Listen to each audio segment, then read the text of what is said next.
특별한 사랑을 경험하면 반드시 전하게 된다. 우리는 지금 속죄의 본래 계획과 범위를 살펴보고 있다. 이에 대한 또 하나의 중요한 본문은 로마서 8장 32절이다. 이 구절은 성경 전체를 통틀어 하나님의 사람들에게 주신 가장 소중한 약속 중 하나다. 바울은 이렇게 말한다. 자기 아들을 아끼지 아니하시고 우리 모든 사람을 위하여 내주신 이가 어찌 그 아들과 함께 모든 것을 우리에게 주시지 아니하겠느냐.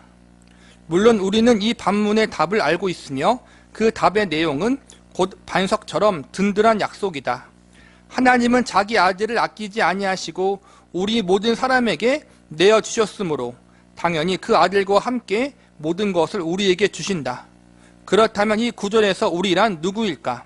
바로 29절에서부터 31절에 나오는 사람들이다. 하나님이 미리 하신 자들을 또한 그 아들의 형상을 본받게 하기 위하여 미리 정하셨으니 이는 그로 많은 형제 중에서 맏아들이 되게 하려 하심이니라.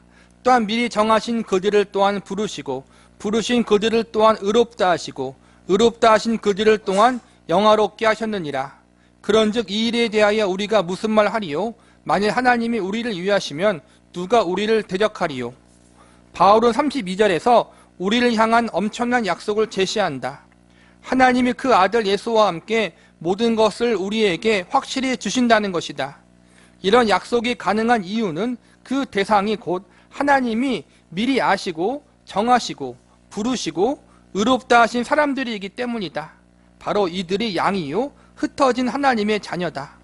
바울의 말대로 그리스도의 죽음은 흩어진 하나님의 자녀들에게 절대적으로 확고부동한 보증이다. 이것이 로마서 8장 32절의 놀라운 논리다. 이 모든 사람을 위해서 주셨다고 하잖아요. 예수님을 하나님이. 여기서 말하는 우리 모든 사람이 이제는 모든 인류를 포함하는 것이 아니라 하나님의 택하신 이들을 위한 거란 말이에요. 결론적으로 보면은. 만약에 모든 인류를 위한 것이라면은 오류가 생긴다라는 거예요. 어떤 오류가 생기느냐 볼게요. 그러나 하나님이 만일 그런 의미로 아들을 만인에게 주셨는데 그중 다수가 모든 것을 받지 못하고 오히려 멸망한다면 그 논리는 다음과 같이 된다. 하나님이 자기 아들을 아끼지 아니하시고 세상의 만인에게 내주셨으나 그중 다수가 구원받지 못한다. 따라서 그들이 반드시 그 아들과 함께 모든 것을 받는다는 말은 사실이 아니다. 만약에 예수님의 대속의 은혜가 그분의 생명이 십자가에서 죽으신 그분의 생명이 모든 인류를 위해서 주신 거예요. 그러면은 현실적으로 어떤 문제가 생기는 거예요? 우리가 알듯이 구원받는 사람보다 구원받지 못한 사람이 많을 거란 말이에요. 왜냐하면은 전 세계적으로 기독교 인구보다 비기독교 인구가 많고 겉으로 표면만 봐도 예수님을 믿음으로 구원받는 사람보다 예수님을 믿지 않아서 구원받지 못한 사람들이 훨씬 더 많다는 거예요. 그렇다면 만약에 모든 인류를 위해서 예수님이 십자가를 지신 것이라면 그 생명이 많은 사람을 구원하지 못하게 된다는 거예요. 그러나 로마서 8장 32절에서 진정으로 하려는 말은 이것이다. 하나님이 자신의 사람들에게 아들을 내주셨으므로 창세전부터 하나님이 미리 아시고 정하신 그들은 하나님이 주시는 모든 것을 받는다. 이렇듯 본래부터 하나님의 계획은 아들을 온 세상에 내주시는 것만이 아니라 또한 자신의 사람들의 무한한 부요를 반석처럼 든든히 확보하시는 것이다. 모든 인류를 위해서 예수님이 십자가를 지신 것이라면 그 예수님의 십자가의 생명이 누구는 구원하고 누구는 구원하지 못하게 만든다는 거예요. 더 본질적으로 들어가면은 예수님이 생명을 주셨지만 인간의 의지에 따라서 예수님의 생명이 제대로 작용되기도 하고 제대로 작용되지 못하기도 한다는 거예요.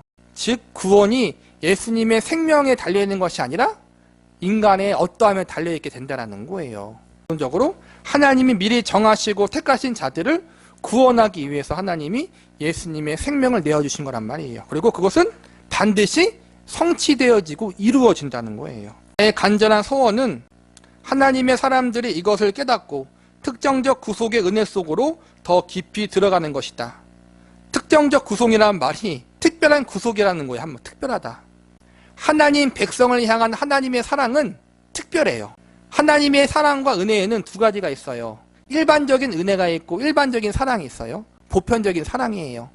그러니까 온 인류를 위해서 하나님이 공기도 주시고 물도 주시고 비도 주시고 삶을 살아갈 수 있는 모든 걸 주시잖아요. 그게 보편적인 은혜고 보편적인 사랑이에요. 하나님의 택하신 자녀들에게는 그런 보편적인 은혜와 사랑을 넘어서 특별한 사랑을 더 주신다는 거예요. 구약에 보면은 이방 민족이든 하나님의 백성이든 회개의 말씀을 꼭 전하게 하세요. 회개하라고. 그런데 이방 민족들이 회개하라는 하나님의 말씀을 안 들으면은 그 다음은 영원한 멸망이에요. 그런데 하나님의 백성인 이스라엘 민족은 어떻게 해요?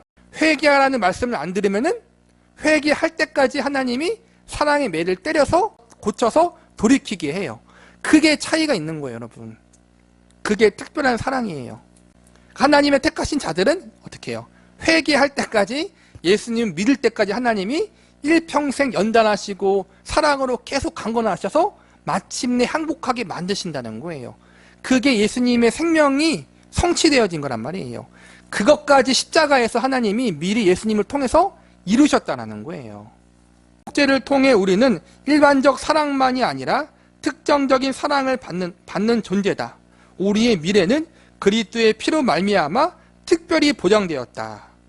특별하게 하나님이 우리를 붙잡고 있다는 거예요. 계속 반복하지만 이것은 누가 구원 받았냐 안 받았냐를 구별하는 것이 아니라 이미 구원의 은혜를 경험한 우리들이 우리의 구원의 은혜가 어떻게 왔는가를 뒤돌아봤을 때 알게 하는 교리란 말이에요. 더 우리의 구원의 은혜가 얼마나 더 위대하고 높고 하나님의 크신 사랑인지를 알게 하고 감격하게 하려고 하는 교리. 우리의 믿음을 더 굳건하게 하려는 교리고 우리의 감사와 감격을 회복하게 하는 교리지 누가 처음부터 구원받지 않았다, 누가 구원받았다를 가르는 교리가 아니라는 거예요. 절대로 이걸 오해하면 안 돼요. 요컨대 제한 속죄에 대한 성경의 핵심은 이것이다. 그리스도의 죽음에는 하나님의 택하신 사람을 위한 특정한 계획이 담겨 있다.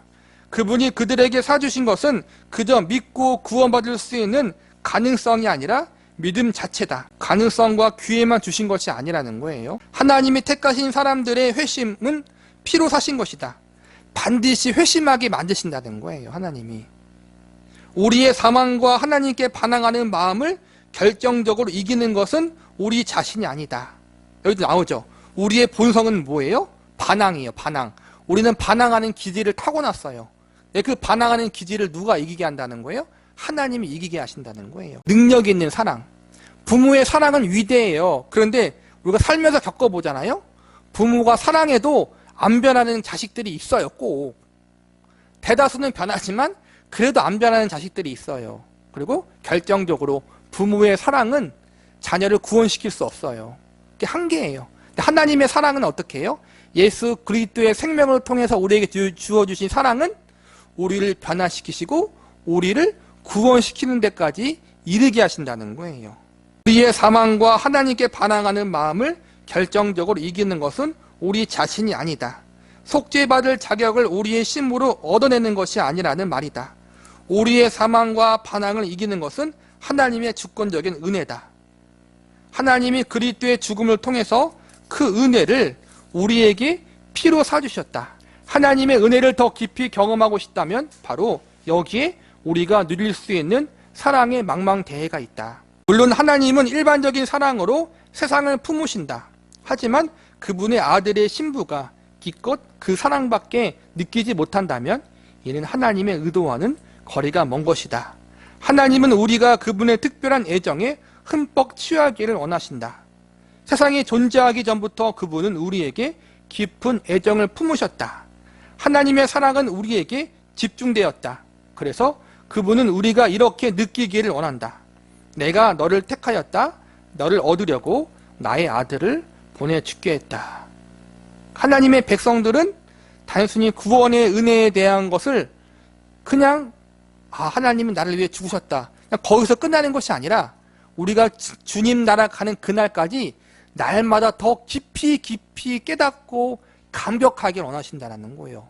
그 은혜의 깊이와 높이와 넓이와 길이를 더 알게 하길 원하신다는 거예요. 한 번 은혜 받고 끝나는 것이 아니고 한 번 은혜 깨닫고 끝나는 것이 아니라 날마다 더 주님 나라 가는 그날까지 깊이 깨달아야 된다는 거예요. 그게 성하고 그게 성숙이에요. 우리는 그것을 우리만 독차지하지 않는다. 그것을 팽개친 채 이렇게 말하지도 않는다. 우리가 세상에 줄 수 있는 것은 만인을 향한 하나님의 일반적인 사랑뿐이다. 아니다. 우리가 내주는 것은 충만하게 다 이루어진 한정적 속죄다. 그 한정적 속죄는 말이 이상하지만 특별한 하나님의 은혜를 이야기하는 거란 말이에요. 그러니까 우리는 세상 사람들에게 하나님이 당신을 사랑하십니다라는 일반적인 사랑만 전하는 것이 아니라 하나님의 특별한 사랑을 전하는 사람들이라는 거예요. 그 특별한 사랑이 뭐예요? 예수 그리스도의 생명이잖아요, 여러분. 우리는 그리스도를 내준다. 우리는 여기서 가능성이 있으니 와보라라고 말하지 않고 그리스도께 와서 그분을 영접하라고 말한다. 그들이 온다면 그들도 그분과 연합하여 그분의 신부가 된다. 그것이 우리가 그들에게 제시하는 약속이다. 그리스도가 자신의 신부를 위하여 피로 사신 모든 것이 그들의 몫이 된다. 그분이 틀림없이 확보하신 모든 것이 영원히 그들의 몫이 된다. 일단 와보세요. 믿으면 좋고 안 믿으면 아닙니다. 그런 차원이 아니라는 거예요. 믿으면 확실히 구원받습니다. 예수 그리스도를 영접하면 확실하게 우리는 하나님의 자녀가 됩니다. 그렇게 우리는 당당히 이야기하고 전할 수 있다는 거예요. 그들이 믿는다면 이는 그들도 택함을 받은 증거다. 그들이 그리스도께 온다면 이는 그들도 이미 그분의 제한 속죄, 특정적 수혜자라는 증거다. 이렇게 우리는 하나님의 은혜를 점점 더 깊이 경험한다. 그리고 그것을 더 공고히 다지기 위해서 이제 우리는 선택의 교리로 넘어간다. 그리스도가 심오한 뜻을 품고 영원한 사랑으로 죽으신 것은 바로 택하신 사람을 위해서였기 때문이다. 결론을 이야기하자면 하나님의 특별한 은혜를 경험한 사람은 그 특별한 은혜를 경험하고 감격하는 것으로 끝나지 않고 다른 이들에게 그 특별한 사랑을 전하는 자리로 간다라는 거예요.